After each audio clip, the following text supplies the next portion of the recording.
Cihazınızın tamire mi ihtiyacı var? Ücretsiz teşhis sunuyoruz. Kapınıza kadar alıyor ve teslim ediyoruz, telefon veya seyahat gerekmez. Tamir öncesi size fiyat teklifi gönderiyoruz ve sadece onayladıktan sonra devam ediyoruz. Kolay, şeffaf ve profesyonel. Link açıklamada. Dyson V11'in motorunu değiştirmek için öncelikle ihtiyacınız olan aletleri hazırlayın.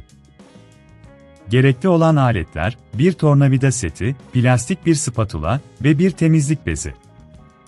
İlk adım olarak, vakumumuzu kapatın ve fişini prizden çekin.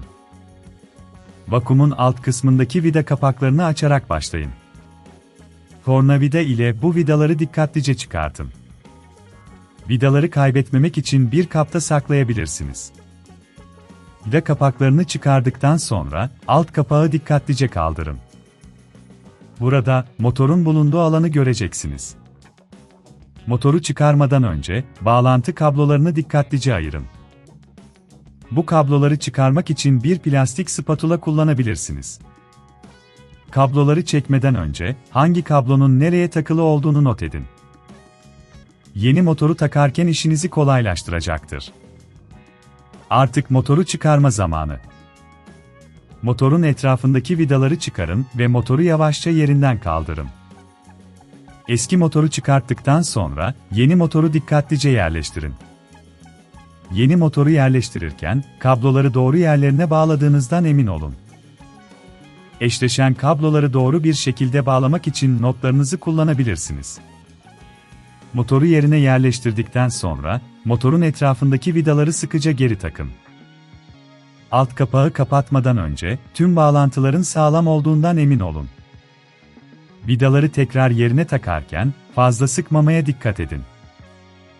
Bu adımda, eğer bunun çok zor olduğunu düşünüyorsanız, evden alın ve teslimat hizmeti sunduğumuzu unutmayın. Bu hizmette, profesyonel teşhis alabilir ve işlemlerinizi kolaylaştırabilirsiniz.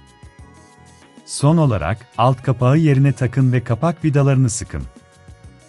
Tüm adımlar tamamlandığında, vakumunuzu tekrar kontrol edin. Her şeyin düzgün çalıştığından emin olmak için birkaç dakika çalıştırın. Eğer bir sorunla karşılaşırsanız, tamir öncesi fiyat teklifi alabileceğinizi hatırlatmak isterim. Bu şekilde, ne bekleyeceğinizi bilerek hareket edebilirsiniz. Sonuç olarak, Dyson V11'in motorunu değiştirmek oldukça basit bir işlemdir, ancak dikkatli olmalısınız.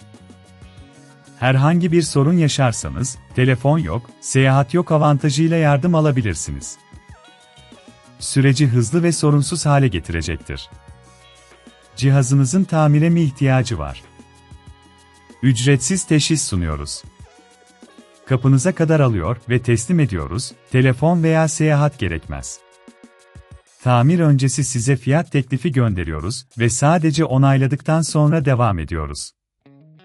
Kolay, şeffaf ve profesyonel. Link açıklamada.